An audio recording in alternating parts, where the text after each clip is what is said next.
Okay, one of the first things I wish I had known on eBay, which is one of the first and most important things you have to get to know, of course, is shipping options. I wish I had known about every shipping option way back in the day. Obviously, I use a lot of these options now, but I wish I had known about first class priority flat versus padded flat. I wish I had known that FedEx Smart Post was an awesome option for overweight or heavier items. I wish I had taken the time to compare options.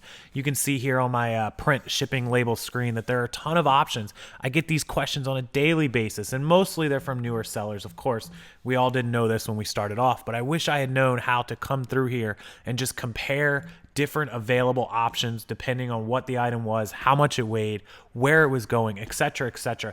I probably wasted hundreds, if not thousands of dollars in excessive shipping that I didn't have to spend because I didn't know there were other options. And so that's probably the number one thing that before you start on eBay, you should probably know. And it's one thing I wish I had known before I had started. Even today, I see some of the more experienced sellers who don't know about FedEx Smart Post, or they don't know about regional box A's or regional box B's. So get yourself familiar with each and every shipping option, and you'll start to learn almost to the point where you can guess before you even look and confirm it, which shipping option is going to be cheapest for the item based on, what it weighs, how big it is, what box it fits in, and where it is headed. So shipping, I wish I had known shipping better when I had started, and I'd probably have a little bit more money than I have today. But now that I know it, I've known it for a while, and it helps me out a lot. It also helps me out when I'm out sourcing, I'm out buying items, and I can, get an idea and know exactly how much an item is going to cost me to ship, whether it goes here in Florida or whether I have to ship it across the country to California.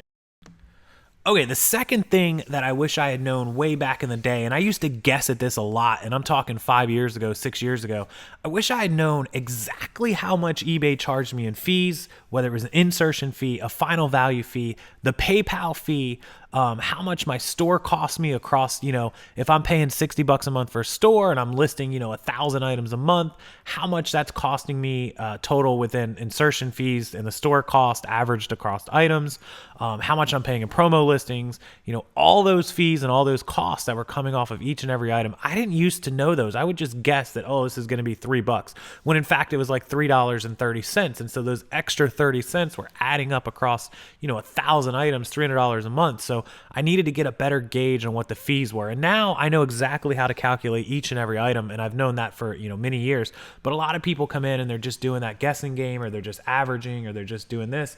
And don't forget, some categories on eBay and PayPal charge a little different than the normal fees we're used to. So you may want to look that up. You can easily Google up the fee structure, and there are a few categories that are different.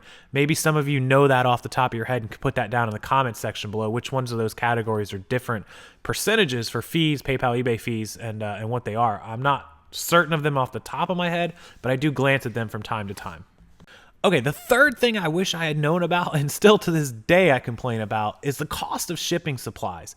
How long it takes to get them, how much they're going to cost, how much you're going to spend per month, per year, per week, the breakdown, how often you need to order them, everything there is to know about your supplies, whether it's, poly mailers or bubble wrap or tape or all that.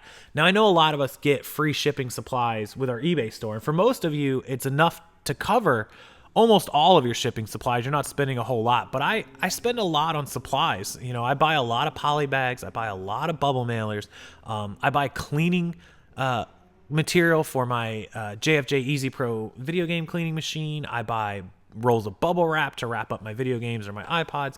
So there's other, options and things that I have to spend money on every single month. So the best thing to do there is just to kind of calculate how many packages you're shipping out and how many of each one you're using per day, per week, per month. And then you can get a good idea of how much you need to buy on a monthly basis.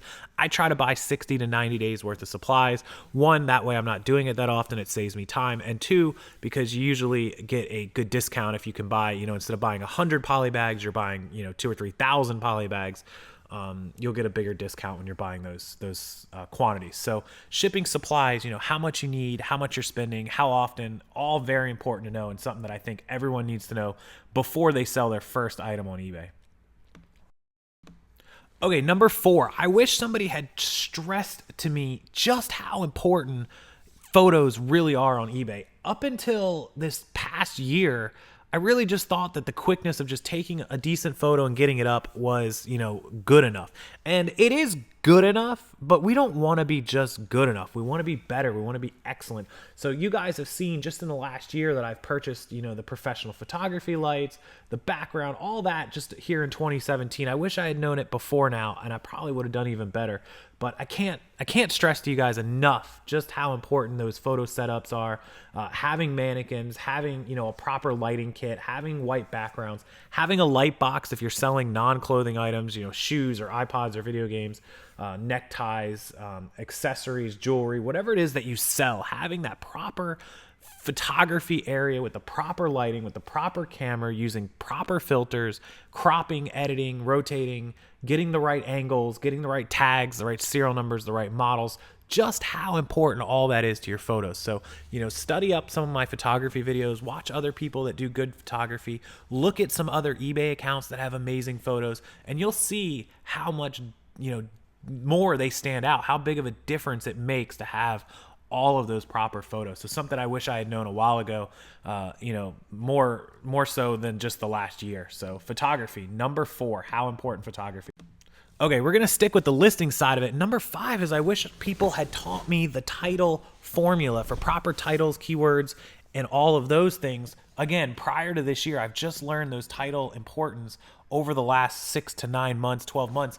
You know, last year I was using pretty subpar titles, you know, right when I got started giving you guys consistent YouTube videos, you know, a year and a half ago, I probably wasn't using the best titles, and the titles were good enough, but again, they weren't great. And so I wish somebody had given me a crash course training on titles. And I learned that just from studying other sellers, and of course from eBay Open and from other YouTubers, YouTube videos, everybody that I you know, talk to and work with and collaborate with and do videos with and learn from has helped me to get these titles to where they are much better. Now, I still have room for improvement on some of my titles, which I'm probably going to spend this weekend editing, you know, 50 to 100 titles just to see if it helps out a little bit. But make sure you know your keywords, know your makes, know your models, your brands, your styles, your cuts, your colors, everything that helps sell an item. If you're not familiar with creating a proper title, I have a video that explains the order of keywords and titles. And also, just go to eBay Solds. Look up the item that you're selling. Find another seller that sold one at good prices and look at all the keywords that they're using. And that will give you a great idea of how to create a better title, especially if your titles are 3 words, 4 words, 5 words. You know, your titles probably aren't good enough. So just go through there, watch my videos. There's other videos on YouTube you can watch about making titles. eBay Open did some. I think they have some on their eBay business page, their eBay business Facebook page as well. And you can just look at other similar solds. You'll get a great idea, and you'll be making better titles right away. You know, overnight. You can learn it very quickly.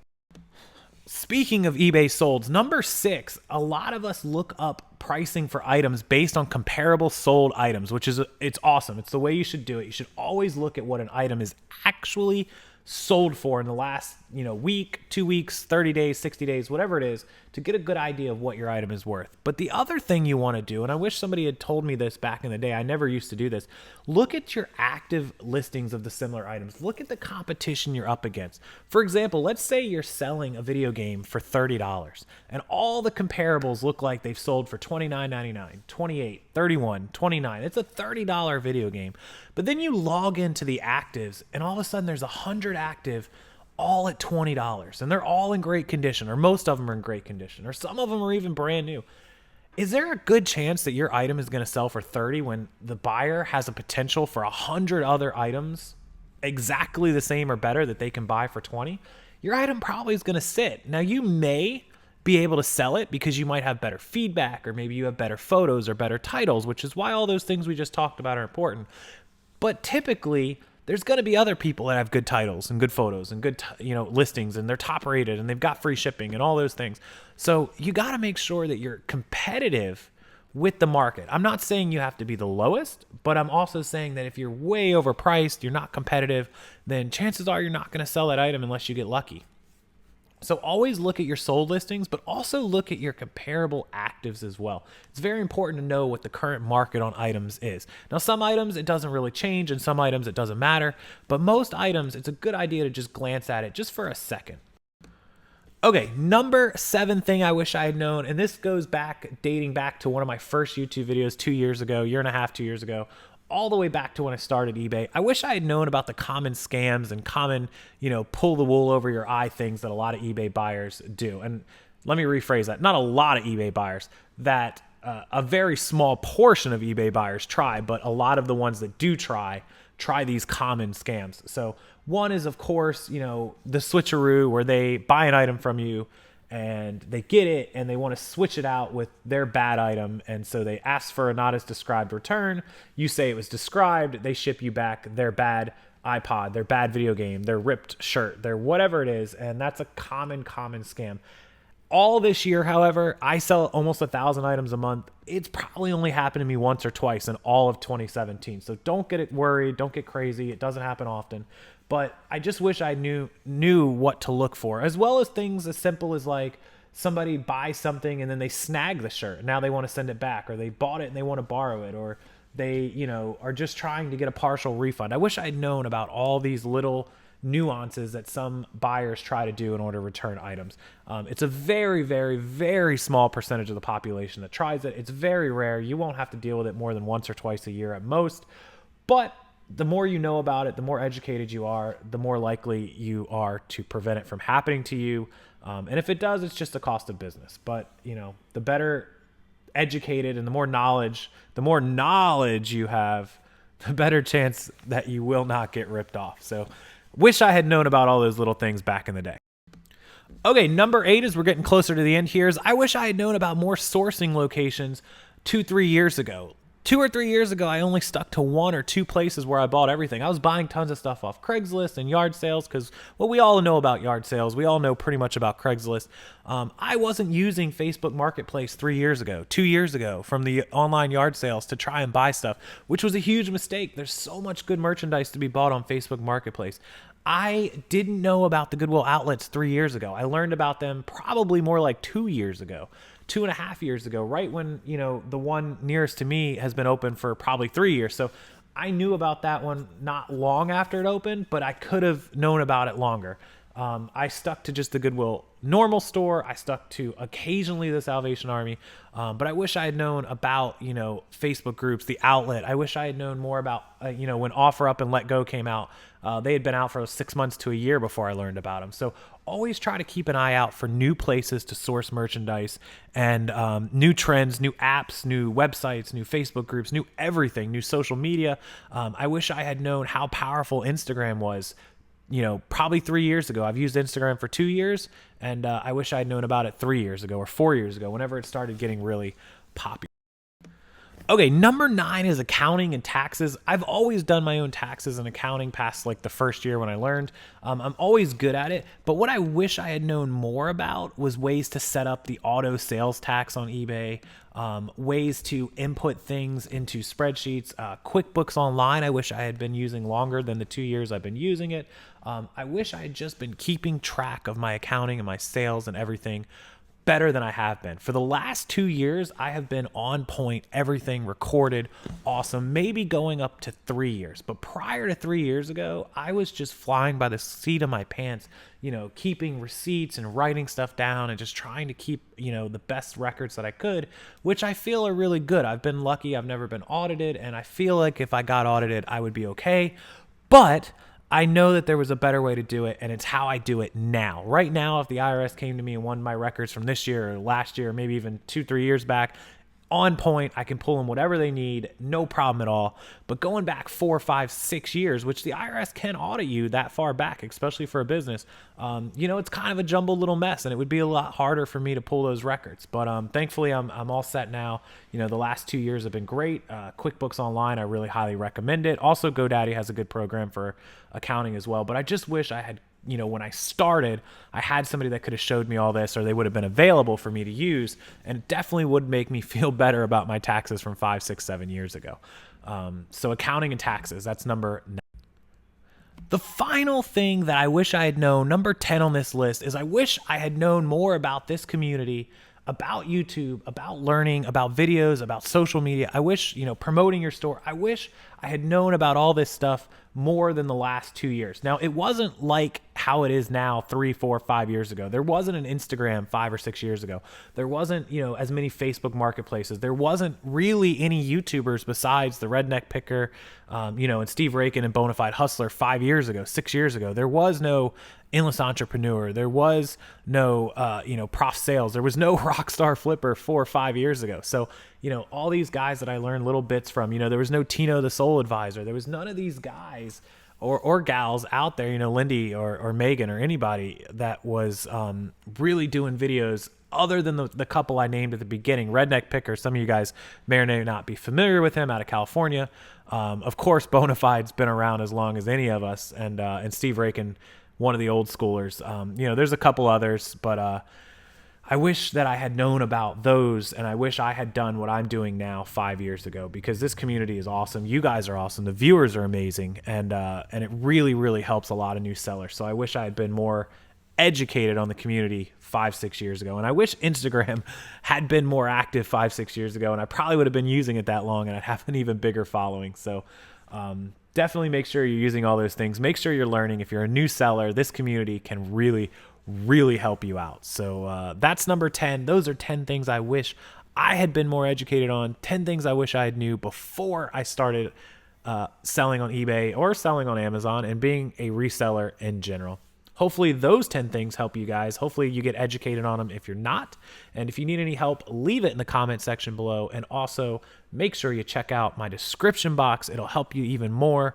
Links to the Facebook group where you can get help and answers. Links to all the equipment I use to be a seller and a YouTuber. And all the links directly to my eBay store, which if you're going to go shopping on eBay, please, please, please use that link. Whether you shop for me or anyone else, whatever you buy on eBay, if you use that link first, I will get a little bit of credit no matter who you buy it from. Thanks a million, y'all. I will see you tomorrow with another video. Enjoy your weekend. It's beautiful out there, and I look forward to seeing everybody Sunday, tomorrow. Adios.